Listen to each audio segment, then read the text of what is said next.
সালামু আলাইকুম। সবাই কেমন আছেন? আশা করি অনেক ভালোই আছেন। যেখান থেকে এই ভিডিওটা দেখছেন অবশ্যই শেয়ার করে দিবেন, কারণ হয়তো একটা শেয়ারে অনেক মানুষের উপকার হতে পারে। যারা প্রবাসের মাটিতে আসার ইচ্ছুক অবশ্যই যে কোনো কাজ শিখে আসবেন, বিশেষ করে কাজ শিখে আসবেন।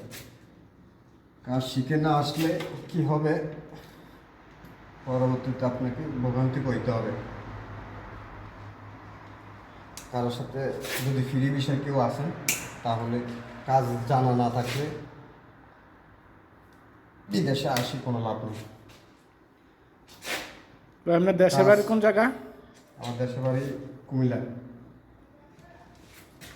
অবশ্যই যারা বিদেশে আসবেন হাতের কাজ জানা থাকতে হবে, ঠিক আছে? না হলে হাতের কাজ যদি জানা না থাকে তাহলে অনেক কষ্ট করতে হয়।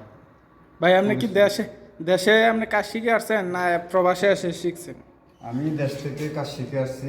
আমি বাংলাদেশে বিভিন্ন কোম্পানিতে চাকরি করছি। আলহামদুলিল্লাহ আমি দেশ থেকে আমার পুরো মোটামুটি আলহামদুলিল্লাহ একটা বিল্ডিং হ্যান্ড ওভার দেওয়ার মতো কাজ জানা আছে।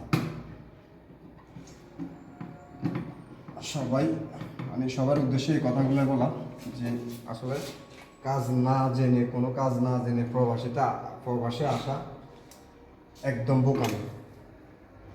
অবশ্যই কাজ শিখে আসবেন। কাজ শিখে আসলে এই কাজ শিখায় আপনাকে অনেক দূরে এগিয়ে নিয়ে যাবে। অনেকে দালালের পাল্লা করে আসে যে এই কাজ বলে এই কাজ দিবে, ওই কাজে আসে। পরিচিত লোক ছাড়া আপনার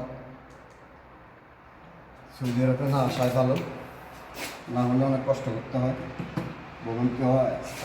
আসার পরে পরবর্তীতে আপনার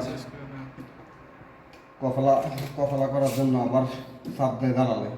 যারাই আসবেন অবশ্যই কোনো ভালো বিষয়ে আসলো, ভালো কাজে আসবেন। অবশ্যই হাতের কাজ জানা ভালো, যে কোনো কাজই হাতের কাজ শিখে রাখবেন, ওইটা আপনার কাজে দেবে। সবাই ভালো থাকবেন, সুস্থ থাকবেন। আসসালামু আলাইকুম।